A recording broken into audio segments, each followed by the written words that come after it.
Hello, PascoMath grade 7 teachers. Today we're going to look at 7.RP.1.2, specifically at part A because this is a very meaty standard, and unpack it, look at what the teacher should be doing, what students should be doing, as well as addressing some misconceptions. So 7.RP.1.2 says recognize and represent proportional relationships between two quantities. Part A specifically says decide whether two quantities are in a proportional relationship by testing for equivalent ratios in a table or graphing on a coordinate plane, and observing whether the graph is a straight line through the origin. So there's an emphasis on two methods in this part of the standard for deciding whether a proportional relationship exists. One method is a table. We could look at just in a ratio table, number of cars in the parking lot versus number of tires. The other method is to graph the relationship on the coordinate plane and observe whether the graph is a straight line that goes through the origin. So both those pieces need to be true for it to be a proportional relationship. And I just want to make special attention, that note on the bottom, that the computation using cross multiplication is not part of this standard. So we're going to take a moment and look at what the teacher should be doing when teaching this standard, 7.RP.1.2. And so the first thing is explore proportional reasoning scenarios with students and be sure they understand the meaning of proportional relationships before we move the tables and graphs. And so to do that, we should probably use some examples and even some non-examples of proportional reasoning. So one example we could use maybe is music downloads. And we could say that for 2 music downloads, the cost is $1.98. And so students should have some background knowledge with music downloads. And you can say, well, 4 music downloads then costs. And then you say, well, if you have 4, and maybe someone will say if you double the amount of music, you double the cost, so that'd be $3.96. Some might actually find out that's 99 cents a piece, and different ways to get there. But they would realize that this is proportional.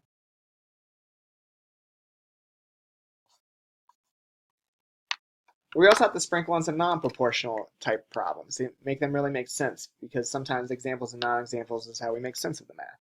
And so a non-example would be maybe, let's think about like a race. And so let's say 3 boys run a mile in 8 minutes.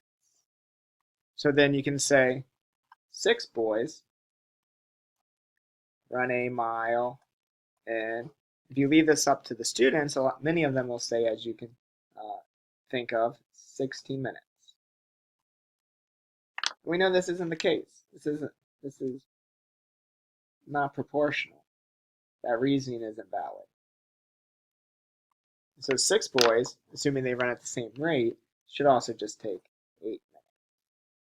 So again, we need to provide opportunities for examples and non-examples for our students.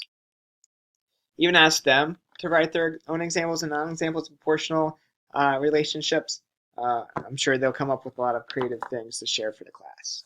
The other thing teacher needs to do is have some discussion around equivalent ratios with the students and relate it to equivalent fractions, because those two things are different. And so when we're talking about equivalent ratios, we're talking about more parts, but each part is the same size. And so I'm going to give an example of equivalent ratio here. So equivalent ratios. Let's say that we have 1 unshaded to 2 shaded. So 1 to 2 relationship here. And again, if I have my next piece, more parts, but each part's the same size. So my 1 unshaded goes to my 2 shaded again. If I add another unshaded, I need to add 2 shaded. So my 1 to 2, my 2 to 4, my 3 to 6, again, more parts, but each part is the same size. That thinking shifts when we talk about equivalent fractions. When we shift our thinking to equivalent fractions and represent that, there's more parts, each equal size, but each part is smaller in the successive representations. And so what we mean by that is if I draw my unit. And now we're talking about those are magically equal.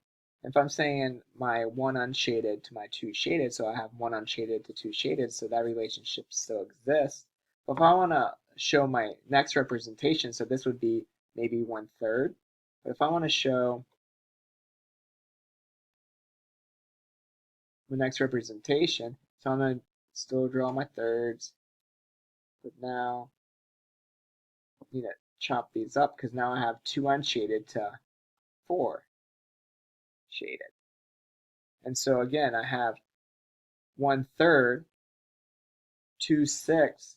So those are equivalent fractions here, but we're still working with the same whole amount. And then if I drew this in ninths, I would have 3 unshaded to 6 shaded there. So again, more parts in equivalent fractions and each equal size, but the part is smaller in the successive representations, when the parts over here in equivalent ratios are the same size.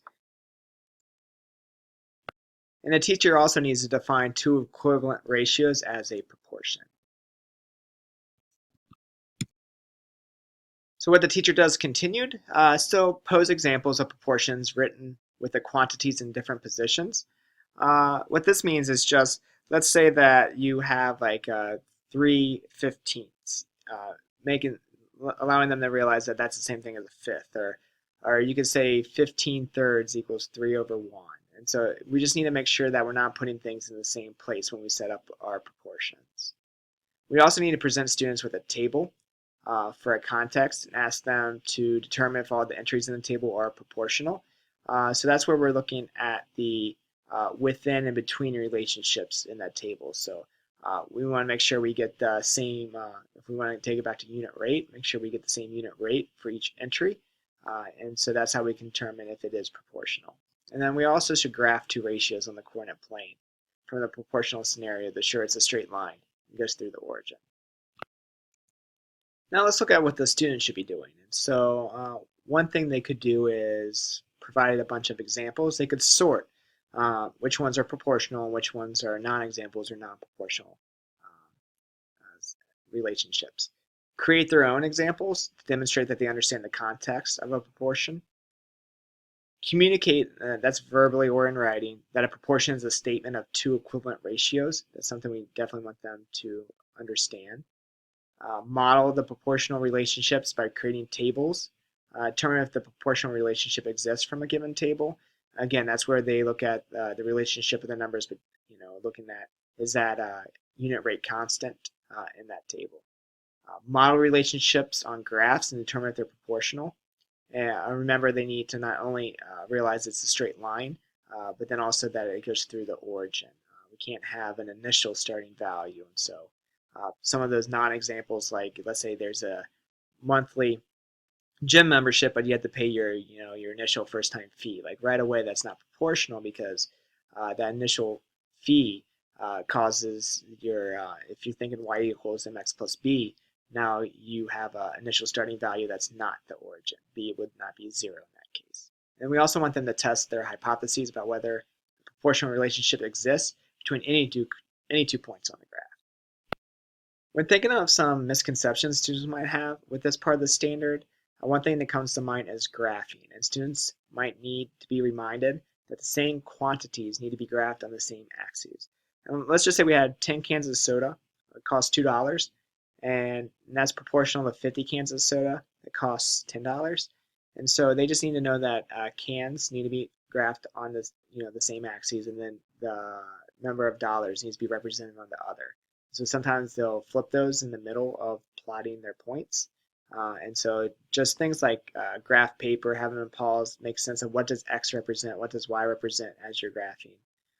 Make sure they label their axes so they know what each one specifically means. Things like that would help address that misconception. That's it for the standard. So if you have questions, feel free to contact me or your regional specialist. And thank you for making PascoMath more awesome.